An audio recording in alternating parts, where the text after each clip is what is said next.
Basketball fans, welcome back. Man, I know it's been a while since I've made a video talking about the Kenya Basketball Federation.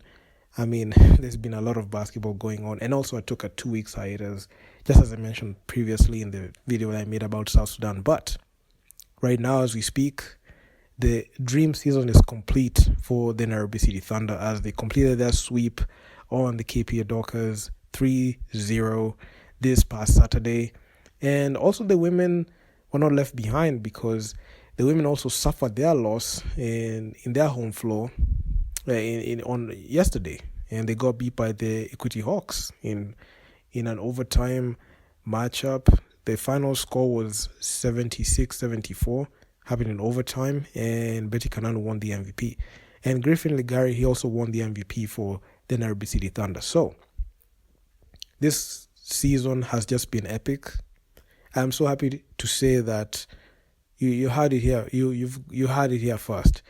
The KPA dynasty is over. The dominance of the Kenya Ports Authority basketball is over, and they're just a good example as to why teams need to always iterate and improve on their game.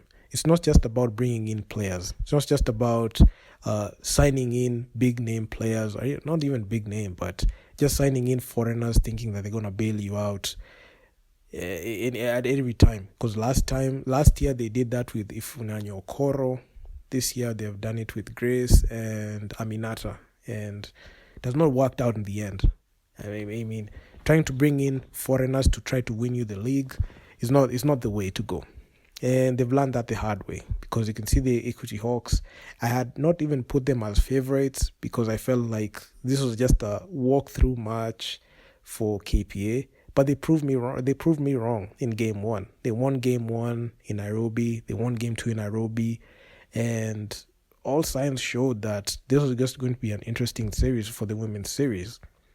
And when I looked at the KPA Dockers, the way they responded in game 3 and game 4, I just knew for a fact that they had to find a way to force a game 5, and they did. That is something that was unlikely for the men's team, because there was no way the men's team was going to be able to beat the Nairobi City Thunder, but which I'm going to talk about later in this video. But let me just clear off with the women's, because the women's series was just insane. Because in game 3, saw KPA winning. Game 4, you could see KPA winning, and all signs pointed to KPA just winning it all. And looking at how the whole league and the whole series panned out, you could just see the lights were just shining bright on both teams, because regardless of the outcome, both teams will be playing in Zone 5, and if they're able to perform better or even exceptionally well in Zone 5, they'll have their shot at playing in the Africa Women's Basketball League, just as last year. And the Equity Hawks were able to upset KPA for the KPA women's team, a team that was very dominant. The last time they took a loss in a league game was in 2022 in game 1 of the KBF finals. That's the last time they took a loss to the Equity Hawks. There was a warning shot that I saw that happened almost as the league games came to a close, as the regular season came to a close. We saw the Elidolo Foundation tournament happened, and KPA lost to the ZTEC Sparks. So I felt like, okay, that's not a league game, but KPA, that was the first time they lost in Kenyan home soil. I know they've been beaten from pillar to post when they play in continental games, especially in Egypt. The way they have been ragdolled multiple times by a sporting team. That's the only team that they've never been able to beat, and they got beat twice. So the mental toughness at that end, especially when they play a team that has the ability to play them, is very difficult. They used to just beating up on teams that don't know how to play basketball, and it overinflates their ego to the point where they feel like they have everything under control, yet they don't have anything under control. So the thing is, KPA, when they matched up against Equity in game 5, it was a do-or-die game. That it would have gone either way. The game went to overtime, and the people who had the last laugh were the Equity Hawks. And it actually came as a shocker, because that game was not broadcasted. the Coast Sports Series team was not able to broadcast the most important game of their season. But I'm happy they didn't, because I don't know how they would have been able to deal with the disappointment. Because if you look at their commentary, majority of the time, they're always in favor of the home team, which is fine because, they are KPA fanatics. But when their team loses, you can even see the damned spirit even in the commentary. But anyway, that's just a side note.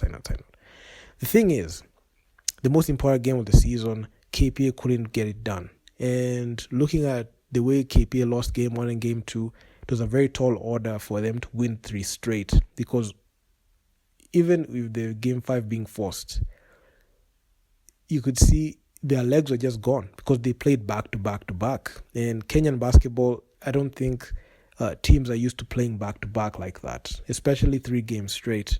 And that's the reason as to why the Kenya Morans, Team Lioness, KPA, they really struggle, especially when they go outside for continental assignments, because when they play back to back to back, they don't have the legs on them. So KPA, they were just trying to force to be able to win, but the Equity Hawks just had, some good plays, some bit of luck here and there, some shots just, fell and went in, and it just brought them the win. And it was something that was so beautiful to watch.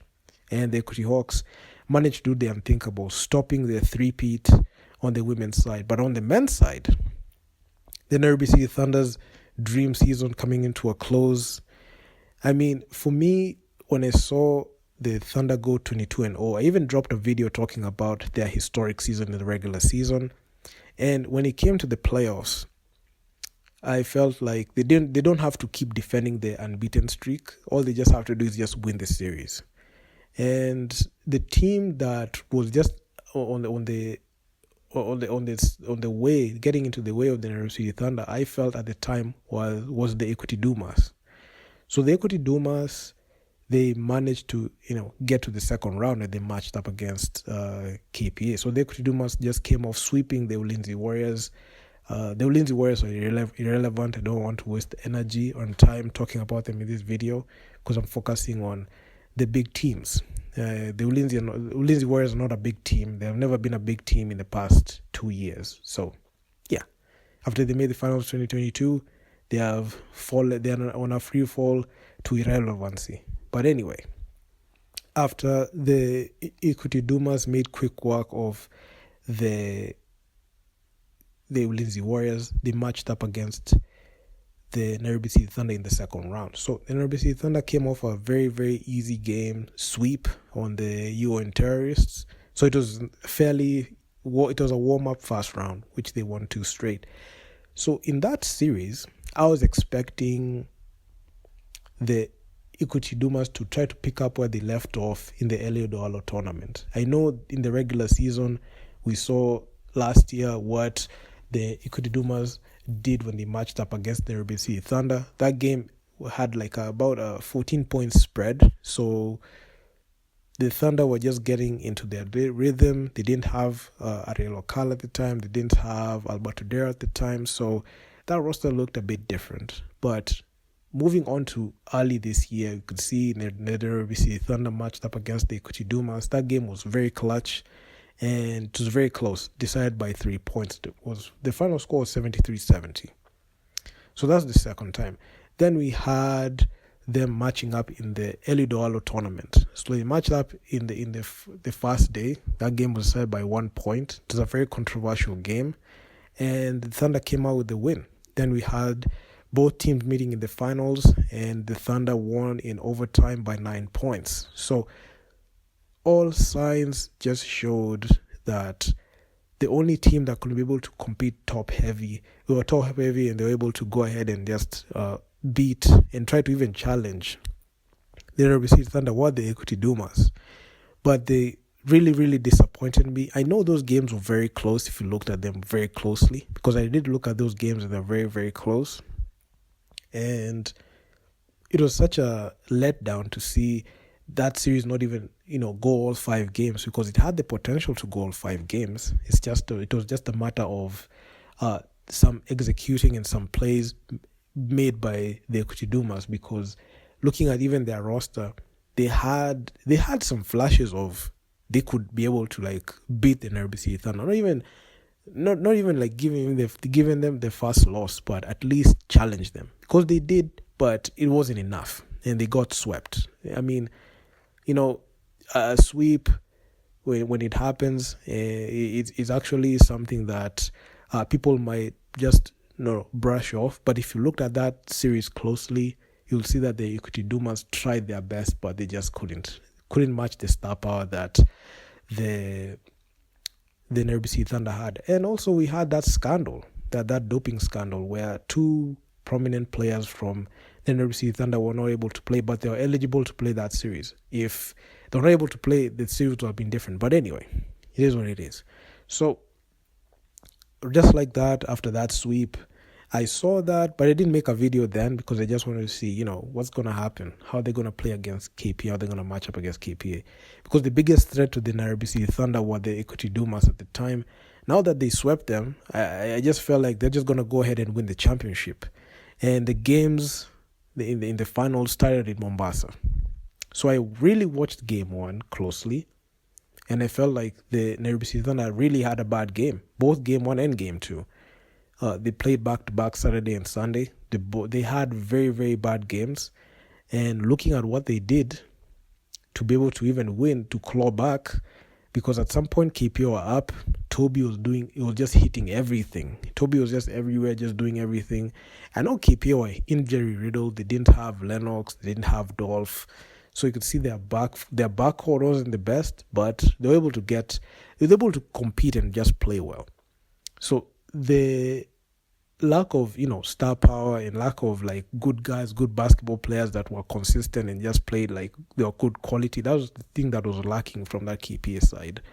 And the Thunder, they just had so many people in the roster that could be able to get the job done. Even with that win, you'll see how deep the roster for the Nairobi City Thunder is, because they were able to claw back, and they were getting productivity from Fahim, Alberto Dero, he was there, Ariel Okal was there, Dismas was there, and also James Mwangi was there. So they were just doing a couple of things, and they just had very good, sets that they run at the end of the game. It didn't matter what happened in the second and third quarter, but in the fourth, that's where they were able to go ahead and pull away. And they won these games clutch. Both game one and game two are clutch. And the game that people were just clamping on or clamoring for was game three, because in the same breath, you could see both KPA teams were just down bad. Both of them were down 0-2, and they went throughout the whole week just thinking about, they were just one game away from getting swept. So it was just mental torture for KPA. They have never been in that situation where both teams are down 0-2. They are the ones who've been on the other side. They're just dominating teams. They're winning every single time, because the last time the KPA Dockers, the women's team, and I've talked about them earlier last year, they swept the Z2X Sparks in the finals. But anyway, back on to the men's team. So the men's team, when they're being down 0-2, a lot of people had that optimism saying, KPA can be able to force a game 5, they can be able to force a game 4, but considering the fact that those games that KPA, the men's team, they lost them in the Makande Gymnasium. And looking at what the Nairobi City Thunder were able to do last year, at December last year, they were able to do the unthinkable by blowing out the KPA Dockers in their home floor. At that time, they had Eugene. They had the services of Eugene. They didn't have Coach Cliff. So the roster at that time was different, and the coordination and the strategies and skill and the strategies and tactics were different. But if you look at this iteration of the KPA Dockers right now, it's far removed from what we saw last time. So the Nairobi City Thunder were the first team to draw and be able to beat the KPA Dockers in their home turf. Then it followed USIU, and Ulinzi went ahead and beat them. So it's something that has not been a regular occurrence to see KPA losing in the Makande gym. So the home court advantage that KPA had, they wasted it. They didn't waste it because they didn't play well. They wasted it because they're not able to, find ways to be able to beat the Nairobi City Thunder. And the KPA Dockers had multiple chances in game 1 and game 2 to beat the Thunder, but they're not able to, stop the bleeding when it mattered in the fourth. So when they lost home court advantage and being down 0-2, it was so difficult for them to be able to get back in Nairobi, because that will mean that they'll have to win 3 straight games to win the championship, which was impossible. The Nairobi City Thunder knew every single thing that they needed to do to that KPA team, and because the KPA lacked the star power, they eventually capitulated in Game 3, and it resulted in a Thunder championship. I can say it was one of the most historic dream seasons I've seen in Kenyan basketball. And I don't think there's any other team that can be able to top that. I know KPA, they are the defending champions, but the Thunder, they are the new champions. And right now they have punched their ticket to Road to Bal. Hopefully we can be able to get better performances, because what we have seen from KPA is a wastage of finals, a wastage of tickets to the BAL. They can win the finals, but after that, when they go to the Road to Bal, they just fail. So hopefully the Nairobi City Thunder can be able to do their thinkable. And even looking at the reps the Nairobi City Thunder had, they played Cobra Sport.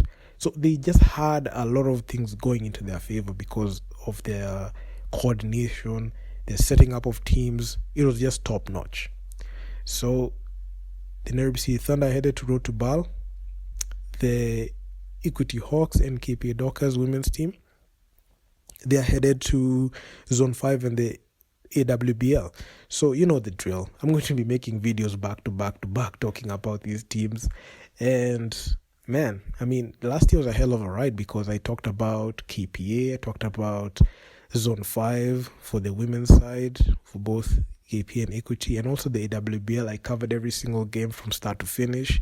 So expect the same thing this year. And this year I'll be much more brutal. I'll be much more cutthroat than I was. Last year I was just playing, I wasn't going hard, but this year I'm just going to go very, very hard on these teams. Expect a lot of names to get dropped. So if you have a bad performance, of course I'm going to mention you. I really do not care what you're going to do. So yeah, be ready for it, because I'm coming for all of you. If you have a bad game, I have to mention you. If you have a poor game, I'll have to mention you too. If you have a good game, I will mention you as well in equal measure. Win or lose, a video will be made and a video will be dropped, because of course I have to make sure that I have to make sure that you hear it from me, because of course, I'm the people's guy. I have to make sure to tell you the uncomfortable truths that people in your corner will never tell you.